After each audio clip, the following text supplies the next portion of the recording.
Hey guys, it's Courtney Bree or Coco Bree, whichever you like to call me, and welcome back.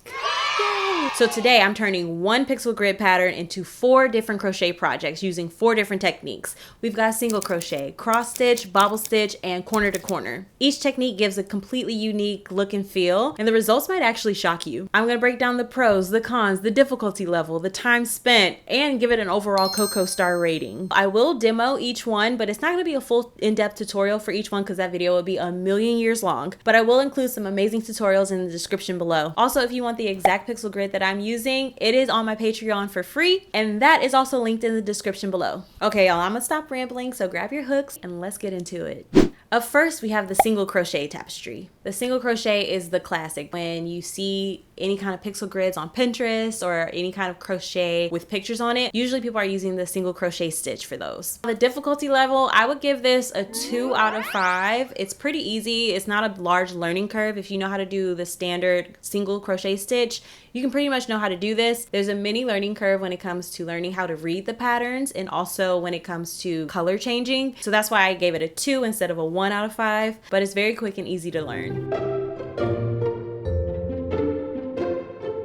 Okay, y'all, so this is a 30 by 30 grid. The standard way to read the pattern is by starting at the bottom right corner, and you're going to read right to left for row 1 and then left to right for row 2 and alternate every other line. So row 3 is going to be right to left and so on and so forth. Each box represents 1 single crochet, so I like to write down how many single crochets for each color I'm going to need before I start crocheting that row. And if you get lost on which direction you should be reading, don't panic, just look at what side the number is written on and that'll tell you whether to start on the left or the right.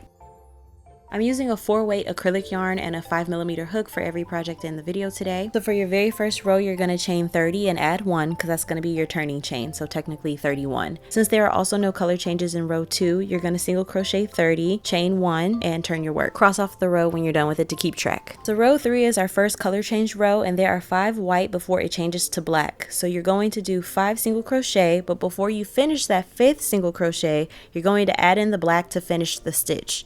Pull the black through, and now that 5th stitch is complete. Now the very next stitch is block 1 for the black, and we need 14 black single crochets, so you're going to do 13, start the 14th single crochet, and pull through the white to finish the 14th single crochet.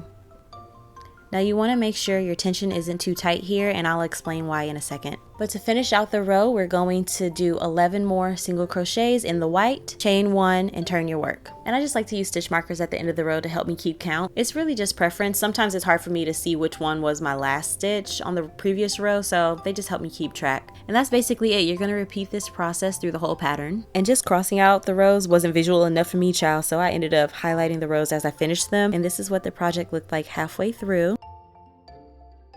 And this is the finished result. We're actually going to talk about the back of this in a minute, but the size should be around 7 inches. It may vary based on your tension. Okay, so let's get into the pros. The pros are it's great for beginners. It's also really easy to count your stitches and stay on track. Another pro is the outcome actually looks pixelated. I personally like that. Like I said before, another pro is you only have to know how to do the single crochet stitch and color changes. When it comes to the cons, it can curl up if the tension isn't right. This is how it turned out. I'm trying to hold it as loosely as possible. And you see how it's curling backwards? It doesn't have a really strong, sturdy structure. Another con is there's lots of yarn spaghetti, okay? So if you're not doing intarsia, which we'll talk about later on in the video, if you're just carrying the yarn, the back can get really messy. If this is something that you want to sell or even for yourself to enjoy, this can cause it to curl and it just looks a little less neat in the back. Honestly, the front can also look a little messy. You can see where the color changes happen. You see how the black looks like it's bleeding into the next color. So if you're not into that kind of look, then that can also be a con.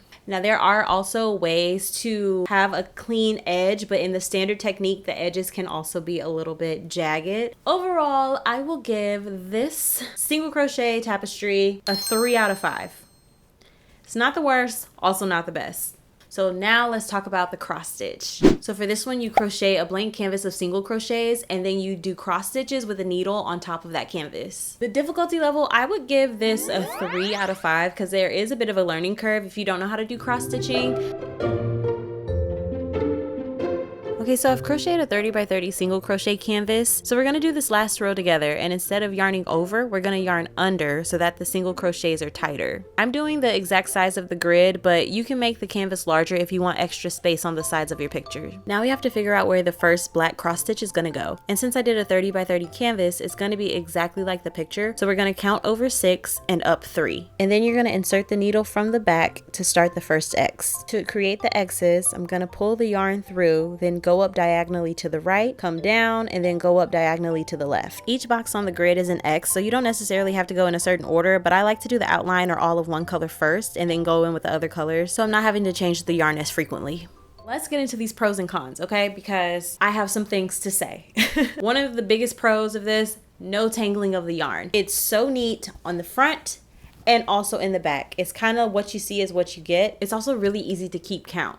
Another pro, which I've never done, but if you wanted to just crochet a whole lot of single crochet canvases, so you can just have a lot of blank canvases, you can kind of do whatever grid you want on top of those canvases, just have them ready to go. So I kind of like that. Now the cons. It is quite time consuming, okay? This one took probably double the time of the single crochet. It's also hard on your hands after a while. So after you've done the whole crochet, single crochet of the blank canvas, you still have to go in with a needle. And if you're not used to using needles, having your hands in this position and going in and out, I already have to wear a glove for crochet anyway because I crocheted too close to the sun when I did my Garnet cosplay, so I have kind of a mini wrist injury. You just have to take breaks, so it is going to take a little bit longer. You can kind of see the canvas peeking through on the design, which if you don't like that look, then I would suggest maybe going down to like a DK size weight, doubling up on the yarn. This con is also a little unique and random, but if you have trypophobia, you know, the fear of like the little small dots, this one might not be for you. I don't have it, but there was like a moment where I was looking at it and I was like, oh girl, it's a little bit too many little dots going around.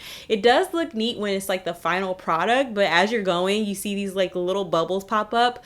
That might be a little bit like, I don't know. Overall, it's very neat, very clean, very my vibe. I would give this one a strong 4 out of 5.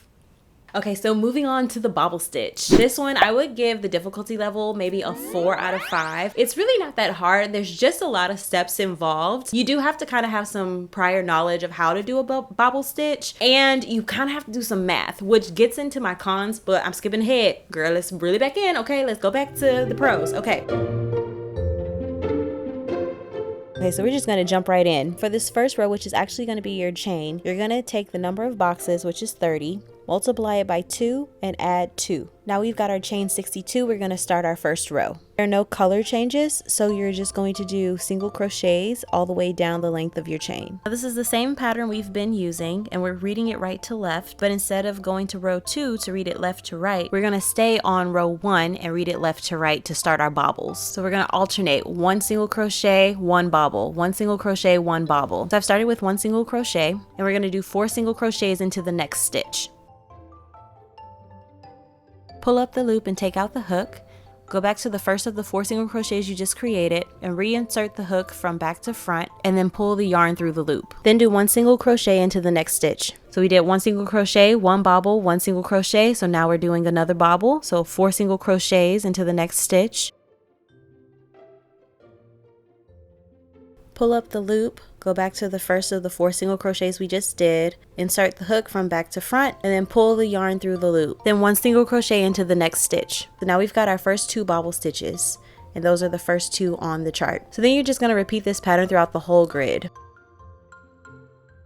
And like I did with the single crochet, I like to write out how many stitches there are going to be of each color, but don't forget to double it for this technique. So if there are 5 white boxes, you're going to write down 10. And each row will start with a single crochet and end with a single crochet. But I love the way this turned out. We're going to talk about this back. So the pros. It's so textured and so tactile. I love the way it feels. It's very thick. I love the 3D effect. There's not a lot of room for error because each square that you see, that's a bobble. There's no room for really error or like colors bleeding over into each other, or really straightforward.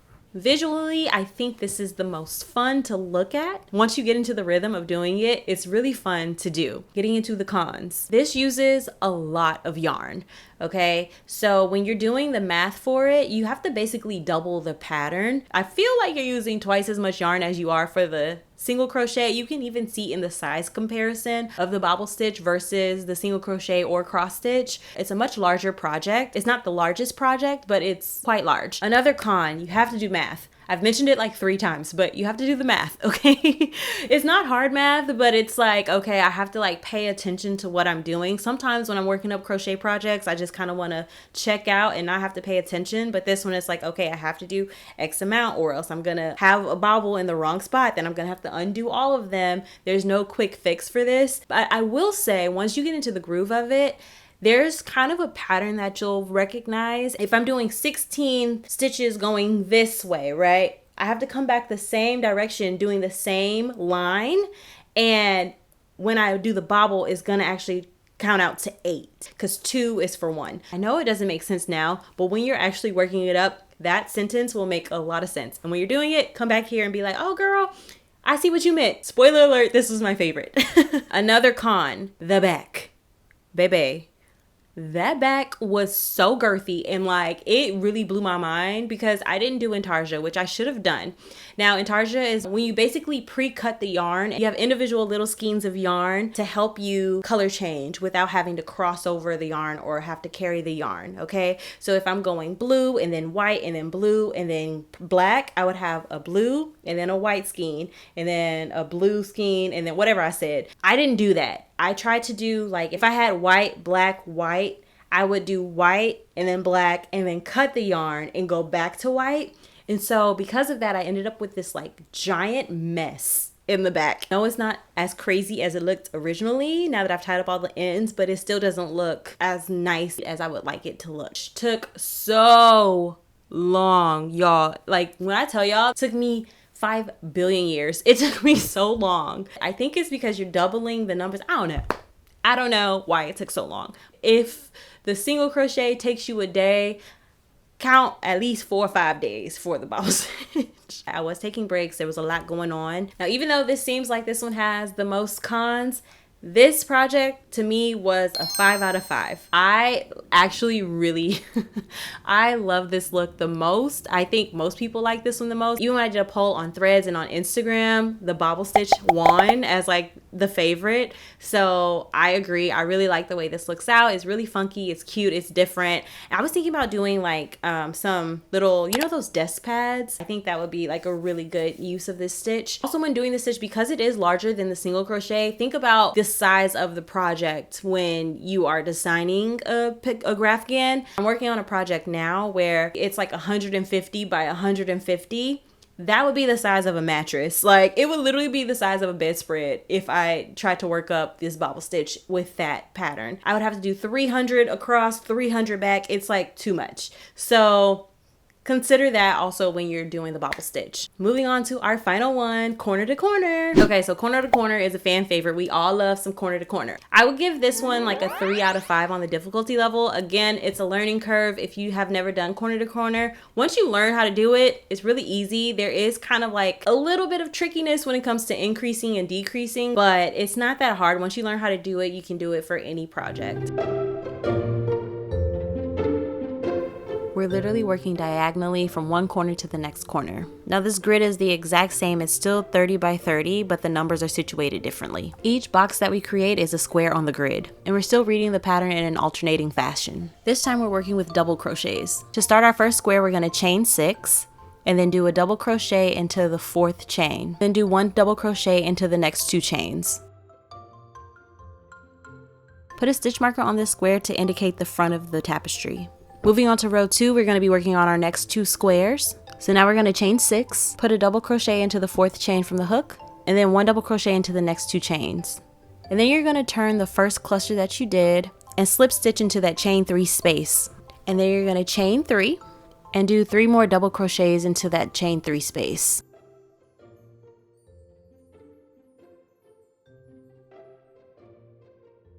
We've completed rows 1 and 2. You're going to continue in this way throughout the rest of the pattern. I've linked a good tutorial in the description, so be sure to check out her video. So this is how we're looking at the halfway mark. And here's the back. And we are done. Stitch is so cute.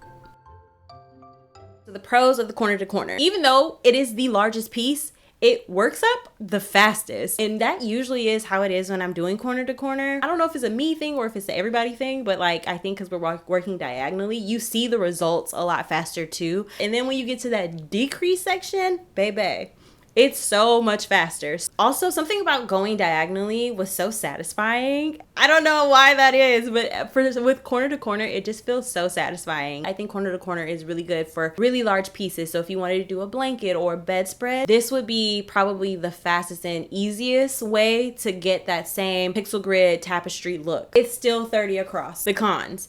Like I said in the beginning, the learning curve for increases and decreases, it's a little bit of a process. Also for corner to corner, I think it's harder to capture like the little details. It could just be me. You don't see as much of the detail that's in the design. It's not that noticeable, but it's enough for me to like put it on the cons list. I say next to Bobble Stitch, this uses the second most amount of yarn. This might have actually used more yarn than the Bobble Stitch. I can't really tell because I did them kind of spread out apart from different skeins. And again, another con could be like if you think you're getting this small little pixel grid and then you start doing corner to corner and then you end up with this giant blanket looking thing. I actually like to do my designs in Stitch Fiddle. Before you start your project, I would do a little gauge and then put it into Stitch Fiddle and just see how large the crochet project is gonna turn out. Overall, I think it looks beautiful. I think it looks really crisp and clean. There really wasn't too many loose strings to tie up at the end because I did the intarsia technique for this corner to corner, which I would suggest doing. So I'm gonna give this one a 4 out of 5. Okay, also those are the 4 techniques that I did for this one pixel grid pattern. Let me know in the comments which one is your favorite. Have you tried any of these techniques? Do you like doing tapestries? Like, let's just chat, okay? Again, the pattern is on my Patreon for free. That's linked in the description. There's some tutorials down below. I'll also link my garnet video if you want to see more of my crochet videos. I've got other projects planned as well, but it's just gonna be all things characters, cozy, fun, whatever. We're just doing it all over here, okay? So I hope you guys enjoyed this video and I will see y'all in the next one. Bye guys.